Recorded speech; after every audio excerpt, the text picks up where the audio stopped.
सभी वैष्णव को जय श्री कृष्ण।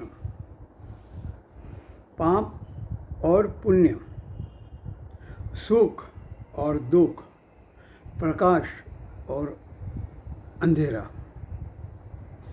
ये जो शब्द है हमारे जीवन में बहुत महत्वपूर्ण है।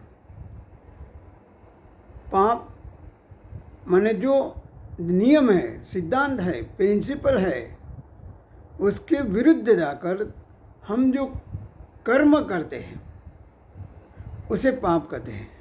जैसे कि अन्याय, अहंकार, क्रोध, लालच, अशिष्टता, बदमाशी, नफरत, द्वेष, अविश्वास, अहंकार, अशिष्टता, किसी को धोखा देना, चोरी करना, हत्या करना, दुर्व्यसन, जो मेरे हक का नहीं है फिर भी उसके पीछे दौड़ना, मुनाफा ले रहे लेकिन ज़रूरत से ज़्यादा ले रहे, व्यभिचार, ये सब पाप की ये है। पुण्य तो है ही, लेकिन हम जो कर्म करते हैं दो भाग में बट जाते हैं। कहते हैं, एक सिंपल सा दृष्टांत है कि जो कर्म या कार्य, व्यवहार, वाणी, वर्तन और विचार से किसी को कष्ट होता है, दुख होता है, बुरा लगता है, उसे पाप कहते हैं। और वाणी, वर्तन, विचार किससे अच्छा होता है, भला होता है, विकास होता है, उसे पुण्य कहते हैं। इससे ज़्यादा कह के ये कहेंगे कि जो हमारी इच्छा है, जितनी इच्छा है ज़्यादा उतने पाप ज़्यादा, और जितनी इच्छा है कम उतने पुण्य ज़्यादा। कहने मतलब एक जगह बहुत अच्छा कहा है कि हमें अपने जीवन में जो कर्म करते हैं वो कर्म हमारे ऐसे होने चाहिए कि जो हमें सिद्धांत, जो प्रिंसिपल है, नियम है, उसके अनुसार हम चलते हैं।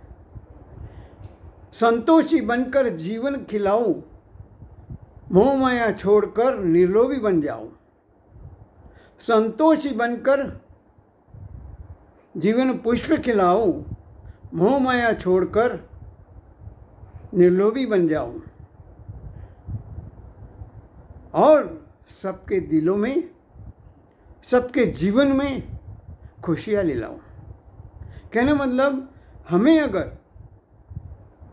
पुण्य कमाना है तो हमारा जीवन कैसा होना चाहिए? संतोषी और निर्लोभी, मोह माया छोड़ देना है। गीता में भी कहा है, तीसरा श्लोक है, 16वें तीसरे अध्याय का 36वां श्लोक है। अथ केन प्रयुक्तोयम पापम चरति पुरुषः अनिच्छिन्नपि वाष्णेय बलादीव नियोजित।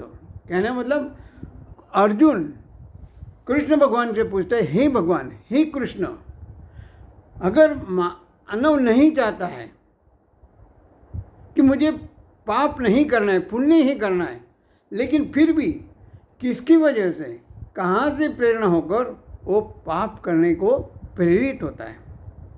भगवान कृष्ण ने बहुत अच्छा कहा है कि इसका उत्तर अपने पास ही है।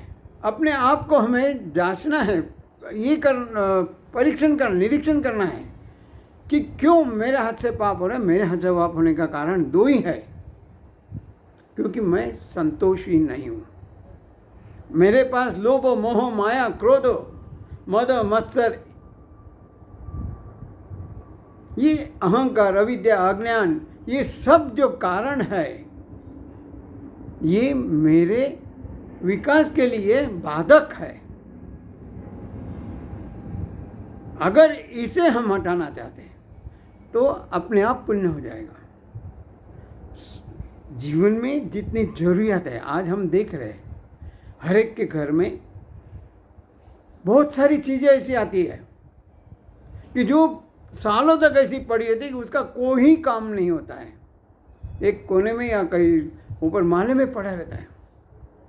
जरूरत से ज़्यादा हमारे पास है, वो सब हमें लोभ करता है, मोह करता है, माया करता है, जिससे हम पाप करने को प्रेरित होते हैं।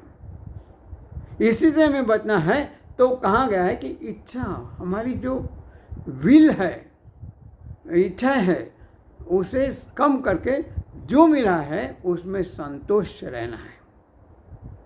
आज आदमी रिटायर होता है, बाद में रिट्राई करता है, क्या मतलब है?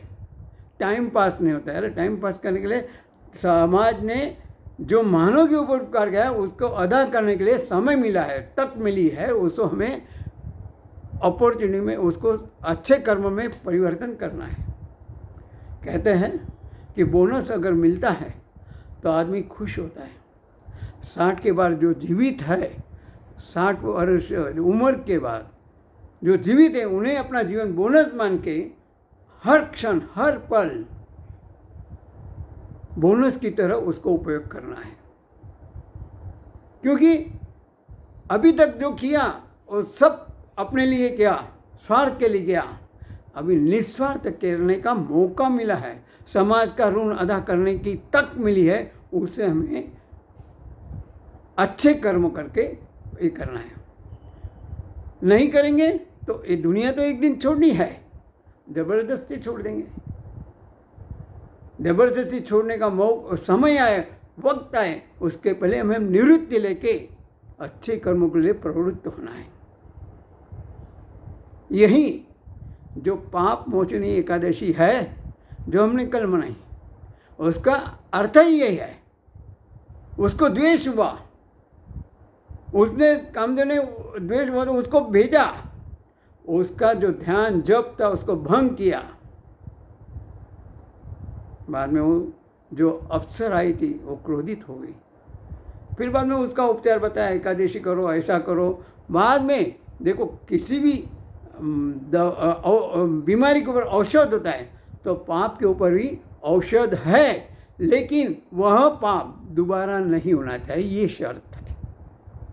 बाकी ऐसा पाप करो और गलती माफ हो जाएगा, ऐसा नहीं है। वह रिपीट नहीं होना चाहिए, ये हमें ख्याल रखना है। हम आदमी हैं, मानव है, हमसे गलती होगी, कभी झूठ भी बोलेंगे, चोरी भी हो सकती है, कुछ भी हो सकता है, उसका इलाज है, लेकिन वो दोबारा नहीं होना चाहिए, इसका हमें ख्याल रखना है। तभी वो सही अर्थ में प्रायश्चित होता है और हम विकास की ओर बढ़ते हैं। लेकिन क्या होता है, हम यही बोलते हैं ये मेरे बस की काम नहीं है, ये मेरे से नहीं होगा, और हम उसी में डूबे रहते हैं, उसी में आगे बढ़ते रहते हैं, जिसकी वजह से हमारा जो विकास होना चाहिए, जो उन्नति होनी चाहिए, उसमें बाधक हो जाता है। पाप मोचनी माने मोक्ष प्राप्त करना है। भगवान से प्रार्थना करनी है कि मैं जरूर प्रामाणिक प्रयत्न करूँगा और मुझे उसमें सफलता मिले। इसी प्रार्थना के साथ पाप मोचनी एकादशी की अनेक अनेक शुभकामनाएं। भगवान हमें शक्ति दे, भक्ति दे, यही प्रार्थना करते हैं। जय श्री कृष्ण।